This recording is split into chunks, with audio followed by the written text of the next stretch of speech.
So, you've made it to the final chapter. Congratulations. This is the last chapter, chapter 15. In chapter 14, Abbas finally leaves the hotel.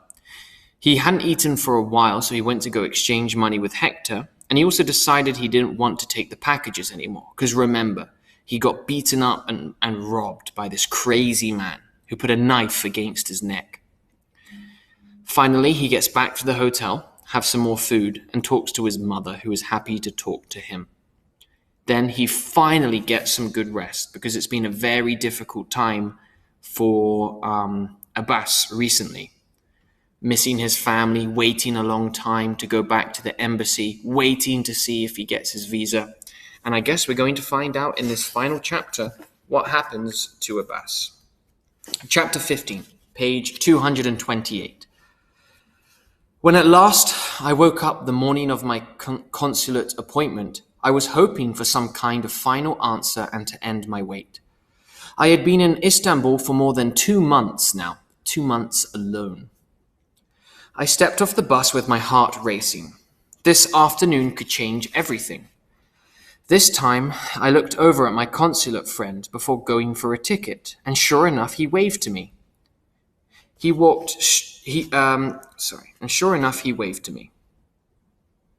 I walked straight to the side door and waited for him. He shook my hand this time, and he seemed even friendlier than before. It was strange because the first time I had met this man, he had seemed so serious. Once again, I walked to the door. I was taken to the door that led into the consul's office, the important man's office.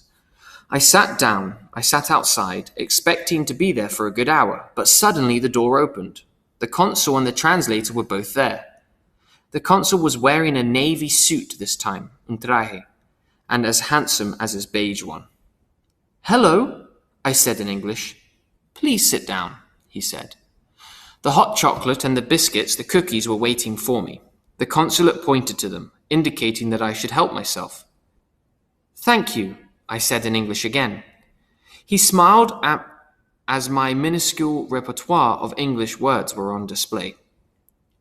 "The situation is complicated," the translator began. "Your cousin has signed papers to say that he will be your guardian, and that is the most important thing. He has also confirmed that you are going there to avoid being sent to war and for your education. So far, your story has been completely genuine, honest, true, as to your cousin's occupation and other details we have asked for.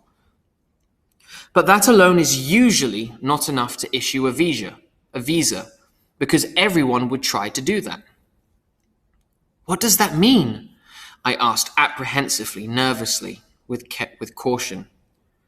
"Well, the consul has suggested that your case be considered much faster than usual because of your situation," he explained.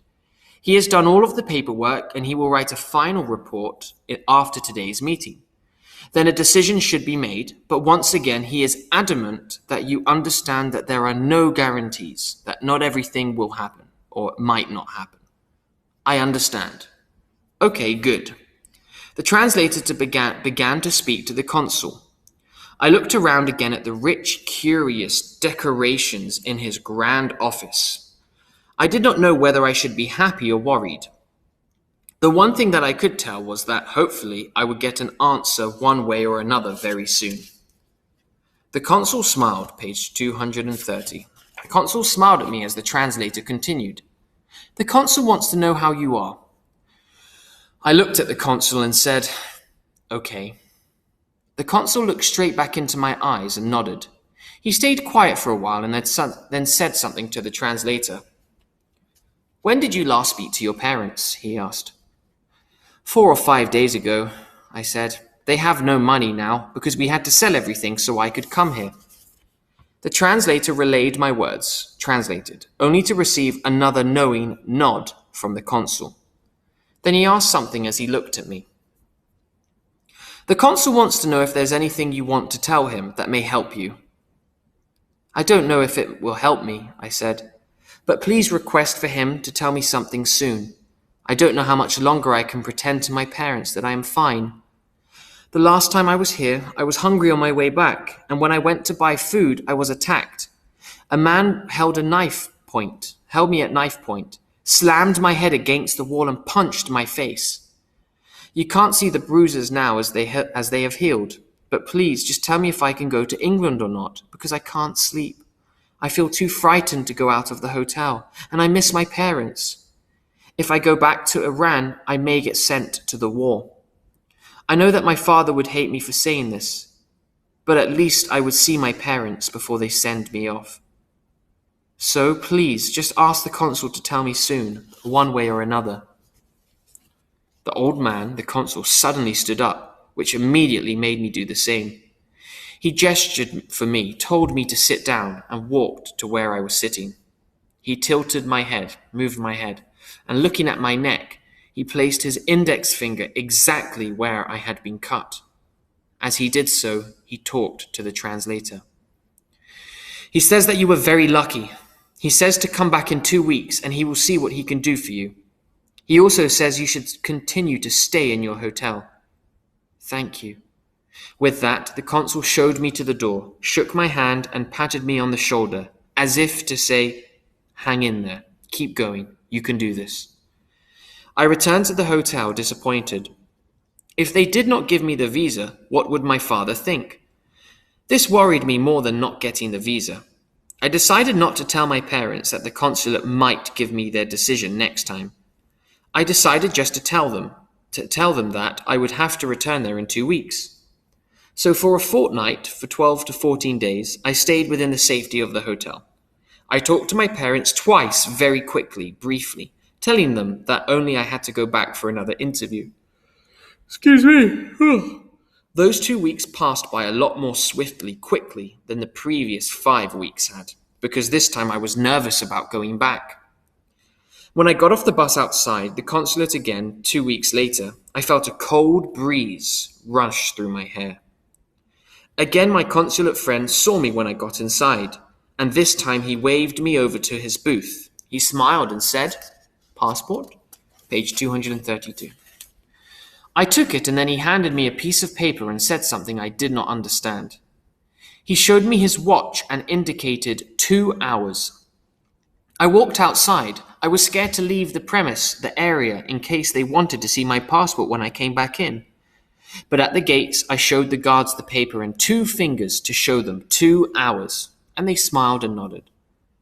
I walked down the road and found a small park, which was quite empty. It was probably one of the prettiest parks I had ever seen. It was a tiny patch of green with little benches around a small square. There was an old couple feeding pigeons, and I sat on the bench watching them. Every few minutes I would check my watch. Time seemed to be standing still, not moving very fast. After an hour and a half, I could not wait any longer. I decided to return to the consulate. After my consulate friend finished with his client, he walked into the back office and came out with the consul, the old man. They smiled at me and called me over. My heart was pounding as fast as it had the night I had been attacked. I walked slowly to the counter. The consul opened my passport without saying anything and showed me a shiny visa in it. He then walked around and opened the side door so that he could give it to me personally. He took my hands in his and said, "Good luck." "Thank you," I said. "Thank you too," I repeated to my consulate friend. All of a sudden, I had so many conflicting emotions. I wanted to cry for joy. I wanted to laugh out loud. But most of all, I wondered, what would my parents think and say? The delight that ran through me was mostly because I knew I was going to please them. I was not scared of disappointing my father anymore. This was the happiest day of my life. I took my passport and walked out of the building. On the bus, I opened my passport again. It looked so beautiful. The shiny sealed sticker stuck in my passport glowed up at me. It had all been worth it. I could not wait until that night. I was going to call my parents as soon as I got back to the hotel. I ran all the way from the bus stop, out of breath. I ran into the lobby to find Murat. "Murat! Murat!" I called out. "What happened?" he asked. I got it! I screamed. "What?" "My visa!" I said as I showed it to him. He jumped off his chair and came to hug me. Well done, little man. Well done. Thank you, I said. May I call my parents? Sure, he said. And if you keep it short, it's on me. I'll pay for it. Wow, I said. Thank you. I wrote down the number for him and ran into the phone booth. I waited, and 30 seconds later, my phone rang. I picked it up. After about 5 rings, my mother was on the line. Hello? Maman? Abbas, my darling, she said, all surprised. What happened? Page 234. Nothing, Maman, nothing, I said, trying to calm down. I have some news. What? I got it! I got the visa! The loudest scream came down the phone line. Oh my God! That is wonderful! Is Baba there? Karim, she shouted. So they've given it to you already? Yes, it is in my passport. I am looking at it. I can't believe it, Abbas, she said. I never thought this would be possible. You have made me so proud. What you have done is truly amazing. Here is your father. Hello, he said. What happened? I got the visa today, Baba. You're joking? No, honestly, I'm looking at it right now. Abbas, that is brilliant. Well done, my son. You don't know how proud I am. You are?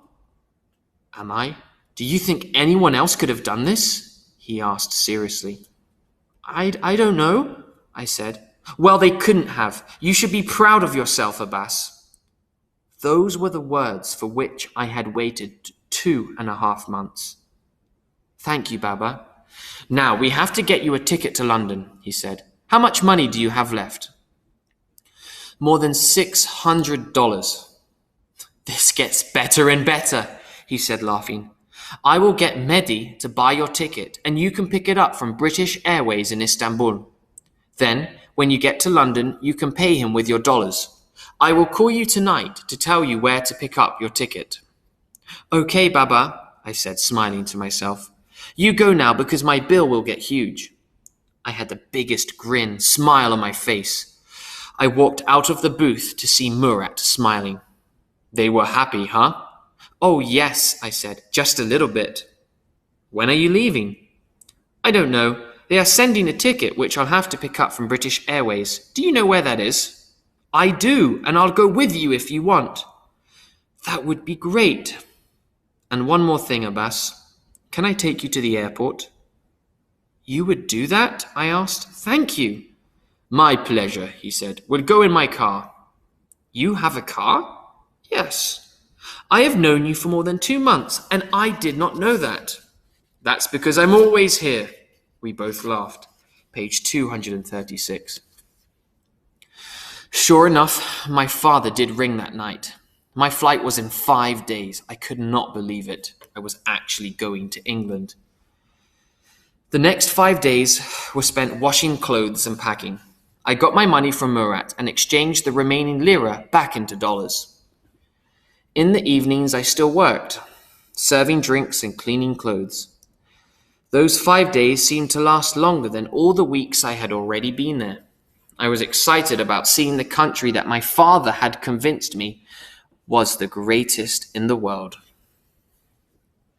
The day of my departure finally came. True to his word, Murat helped me with my bags and took me to the airport in his car. On the way, we were silent. Neither of us knew what to say. Honestly, I knew I was going to miss him. He might have tricked me a few times, but he had also saved my life and been a true friend. He was a good guy. At the airport, I checked in, and a lady was sent to look after me.